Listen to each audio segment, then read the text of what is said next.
This is news on WhatsApp Caribbean for Tuesday, January 6, 2015. Thanks for joining us. In the headlines, reports of a surge in Cubans trying to reach Florida.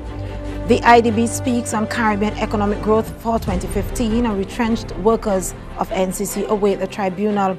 And in sports, Grenada FIFA officials receive pins and badges. The details straight ahead. The news come to you. Compliments Carib Fire TV. Turbo charge. Dirty life. Turbo charge. Boom. The fed start. The place mad. One flash of rum. My head gone. Fall in the fed like raindrops. So when I lead, you follow me. Lord, as I reach the fed, I jump it up. Any girl I hold, I walk it on. Don't come and tell me the party done, cause I come in here to play bass. Cause right now me, turbo, boom, charge. Right now me, turbo, charge. Right now me, turbo. In the news, President of the Inter-American Development Bank, the IDB, Luis Alberto Moreno, says Latin America and the Caribbean's economic growth might recover modestly to 2.2% in 2015, up from 1.3% last year, its lowest rate since last decade's global financial crisis. He said that despite the slowdown, the region has managed to maintain its gains against poverty. In his year-end report to the Board of Executive Directors, he noted that in the scenario marked by sluggish global growth, falling commodity prices and limited fiscal maneuvering room, Latin American Caribbean countries must prioritize reforms that will ensure sustained and inclusive growth over the medium and long term. The answer, he says, lies in internal sources of growth, which brings up against a huge challenge, which is increasing productivity. Renowned media practitioner Leslie Pear was today laid to rest following a funeral service at the Cathedral of the Immaculate Conception in Church Street, St. George, Grenada. Pear, who died at the General Hospital in Grenada on December 21st at the age of 86, was a publisher of the Grenada Voice newspaper. Prime Minister Dr. Keith Mitchell has described Pear as a Grenadian media icon, journalistic giant, and indeed a true Grenadian patriot. The Media Workers Association of Grenada described him as a stalwart defender of a free and open media in Grenada. The Government Information Service provided live broadcast of today's funeral service, which was led by a number of tributes. The Barbados National Union of Fisherfolk Organization has been updating its members on recent fisheries initiatives as the organization readies itself to implement the International Small-Scale Fisheries Guidelines. At a recent session of the organization, Raymond Van Roy, Fishery Planning Officer for the UN Food and Agriculture Organization Sub-Regional Office for the Caribbean, spoke to members, highlighting a number of areas in which better can be done to maintain the industry. There is a lot of overexploitation going on. That is worrying because it means that for the future of our fisheries profession, the future of the fisherfolk communities in the region, actually things are going wrong, are going in the wrong direction. The trends are reduction in catches in many areas, and there is an increase even still going on in the number of fisherfolk. So with more fisherfolk, they are depending on fewer resources. So better management is required.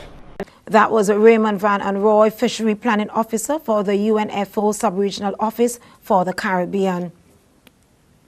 The number of Cuban migrants attempting to reach the U.S. illegally in rafts has surged since the two countries announced they would restore diplomatic relations after 50 years. U.S. authorities have captured, intercepted, or chased away 421 Cubans since December 17th, mostly in Florida. That's according to a spokesman for the U.S. Coast Guard's 7th District in Miami. In all of December 2013, the total number of Cuban migrants who encountered U.S. law enforcement while trying to reach the U.S. was nearly half that, just 222.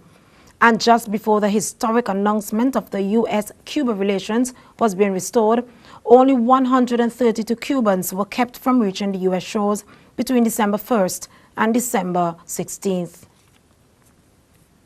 Retrenched workers at the National Conservation Commission, despite not being paid for months, continue to hold strong, pressing on for their cases to be heard by the Employment Rights Tribunal. Barbados Workers Union General Secretary Tony Moore, speaking to members of the media following a meeting with workers on Monday, said although the disgruntled workers want their money, they want justice to be served. While they are unsure as to when the tribunal will be up and running, workers, she says, are confident that the union should pursue the cases on their behalf.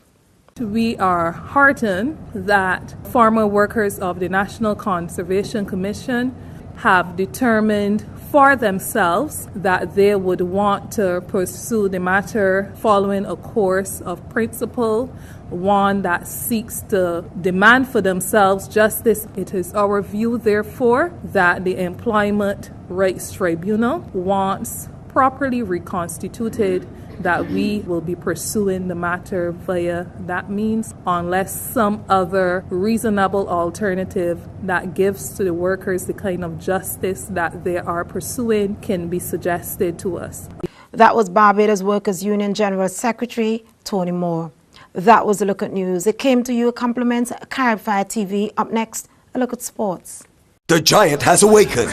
On Sunday, January 11th at 8 p.m., the 10th Annual Barbados Music Awards, hosted by Hollywood megastar Boris Kojo. And from right here in beautiful Barbados, it's your boy Kirk Brown. It's going down at the Lloyd Erskine Sandyford Center, featuring performances by the Road March Kings, led by Ben Saddis, Sweet Soca Monarch, Biggie Irie, Party Monarch winner, Gord, Biggity Crop Monarch, Ian Webster. Also featuring Donella, Dwayne Antonio, Lorianne, Gospel Songbird, Nisha Woods, Mr. D, and a galaxy of Barbadian megastars with headline act American R&B legend herself and one of the greatest singers of all time, Shirley Murdoch.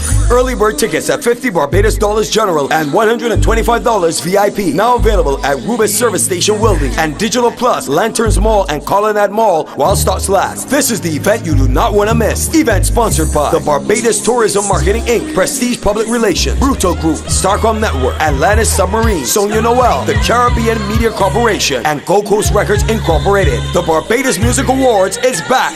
Be there. In sports, Grenada appointed FIFA International Match officials for 2015 have received their badges and pins from the Grenada Football Association Vice President Alan James. Miss Asha Wellington and Miss Tia McIntosh are the first female officials to make the FIFA list. The momentous occasion marked the first time female appointments were made for Grenada since the establishment of the association in 1924. Vice President of the association and Chairman of the Women's Committee, Alan James, congratulated the recipients on their accomplishments for being the first woman to represent Grenada on the list. Finally in sports, Simon Harmondale Stain shed 7 wickets as South Africa bowled the West Indies out for 215 on a rain-hit 4th day of the 3rd test at Newlands overnight. Harmer took 4 for 82 and claimed the key wicket of top scorer Marlon Samuels, 74, which helped South Africa run through the West Indian middle and lower order and leave the hosts needing just 124 runs to win the match and the series. Stain found a hint of reverse swing to clean up the tail and record figures of 3 for 75, while Morn Markle picked up the first wicket of the day and finished with 2 for 18 in 14 overs. Shiv Narayan Chandapal was the last batsman to fall as he was run out for 50. That was a look at news. Up next, a recap of the headlines. Turbo charge. Dirty life. Turbo charge. Boom. The fed start. The place mad. One flash of rum. My head gone. Fall in the fed like raindrops. So when I lead, you follow me. Lord, as I reach the fed, I jump it up. Any girl I hold, I walk it on. Don't come and tell me the party done, cause I come in here to play bass. Cause right now me, turbo, boom, charge. Right now me, turbo, charge. Right now me, turbo. Recapping the top stories making news. Reports of a surge in Cubans trying to reach Florida. The IDB speaks on Caribbean economic growth for 2015, and retrenched workers of the NCC in Barbados want justice and await the tribunal. And in sports, Grenada FIFA officials receive their pins and badges. Remember, for the latest in news, sports and other developments in the region, log on to whatsapcaribbean.com, like us on Facebook, follow us on Twitter. Until then, Deanza Roberts, thanks for joining us.